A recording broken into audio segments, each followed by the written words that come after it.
The airplane hummed softly, a silver arrow gliding through the bright midday sky. Sunlight streamed through oval windows, scattering gentle reflections across the cabin walls. Passengers read books, scrolled through phones, or drifted into sleep. In seat 14A sat Elena Carter, head resting against the window, eyes closed, listening to the quiet hum of engines beneath her feet. She looked like any other traveler, gray hoodie, jeans, earbuds resting around her neck. Yet behind her calm exterior hid a story she never wanted to revisit. Once she had worn the wings of an Air Force pilot. Once she had flown through storms most would never dare enter. And once she had failed to save someone she loved. She left that life behind, trading the sky for silence. But fate, as always, had other plans. Somewhere ahead, invisible to everyone aboard, the weather was turning. Clouds were gathering, and winds were waiting. Elena opened her eyes, sensing something, an unease, a flicker of memory she couldn't quite place. She pressed her palm against the glass and whispered softly, "Not again." But deep down, she knew, sometimes the past doesn't wait to be remembered. Sometimes it finds you, 30,000 feet above the world. "Ladies and gentlemen, this is your captain speaking." The voice crackled over the speakers, steady at first, then trembling slightly. Passengers looked up. A few exchanged nervous glances. The cabin lights dimmed for a moment, flickered back on. Elena felt her stomach tighten. The captain's tone changed. "If there are any trained pilots or aviation personnel on board, please make yourselves known." Murmurs swept through the cabin like a wave.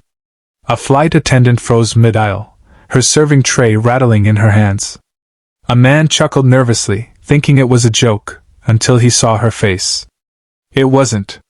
The aircraft shuddered slightly, just enough to make hearts skip.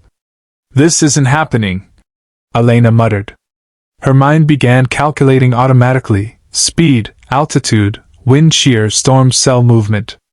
Old instincts she had buried years ago awakened one by one. She took a slow breath. "No," she whispered, shaking her head. "Not me. Not again." But then, a child cried somewhere behind her. A woman prayed softly. And that was enough. Elena rose from her seat.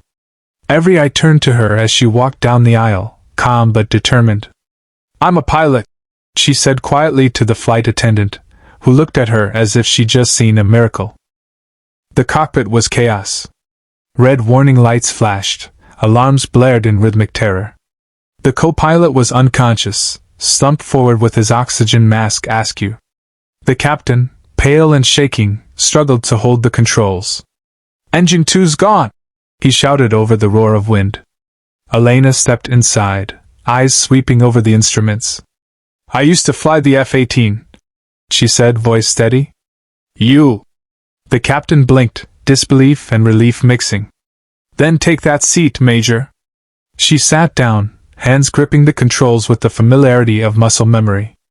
Outside, the storm raged, lightning striking far too close, clouds swirling like dark oceans. "We've lost hydraulics," the captain gasped. "Manual control only." Elena nodded. "Then we fly old school." Her fingers danced across switches, every move sharp and precise. "You sure about this?" he asked. "Not at all," she replied, half smiling. The plane jolted violently as turbulence hit. Passengers screamed in the cabin beyond, unaware that a ghost from the skies had returned to guide them through. In that moment, Elena wasn't just a passenger. She was what she had always been, a pilot born from stormlight, a warrior who refused to fall twice. The storm outside grew monstrous. Lightning flashed like fire across the clouds. Rain struck the windshield in relentless fury. Elena fought the controls, muscles burning, every sense alive. The captain called out readings, voice breaking. "Altitude dropping! 2,000 feet!" She responded instantly. "Flaps 10! Stabilize pitch!" Her tone cut through the noise like steel. The plane rolled, nearly sideways, before she forced it back upright. "She's not responding!" the captain cried. "She will," Elena said. "She just needs someone to believe in her." Sweat streaked her temple, her breath sharp and rhythmic. For a heartbeat she was back in her Air Force jet, years ago, that final mission, the flash of light, the explosion that took her wingman. Guilt flared, but she didn't let it in. "Not today," she whispered. "Not again." The engines howled as thunder shook the aircraft. Passengers clutched each other, praying. But in the cockpit something shifted. The fear began to fade, replaced by focus, by faith.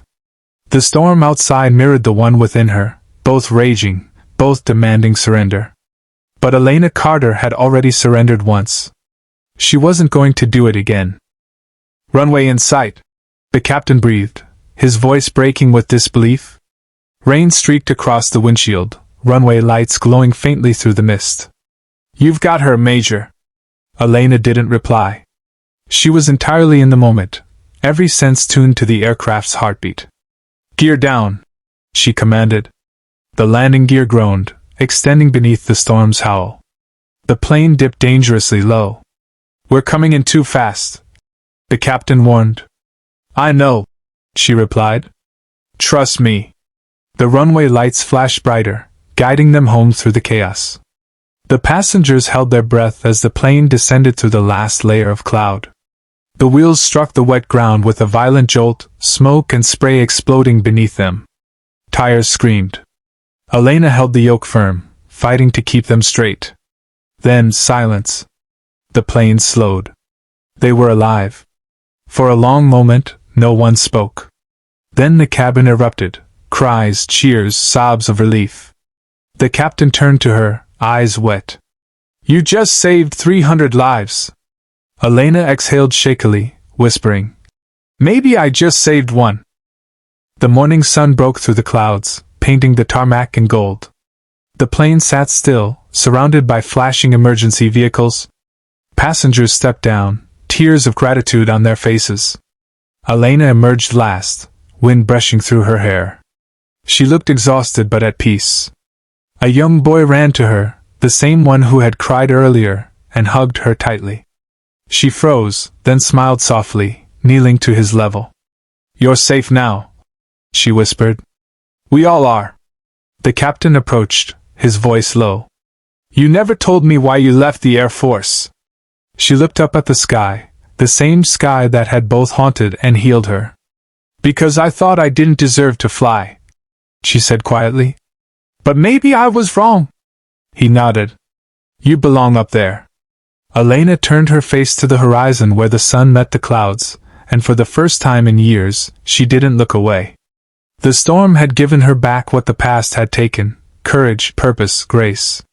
She wasn't just a woman in seat 14A anymore. She was Elena Carter, the pilot who came home, 30,000 feet above the earth.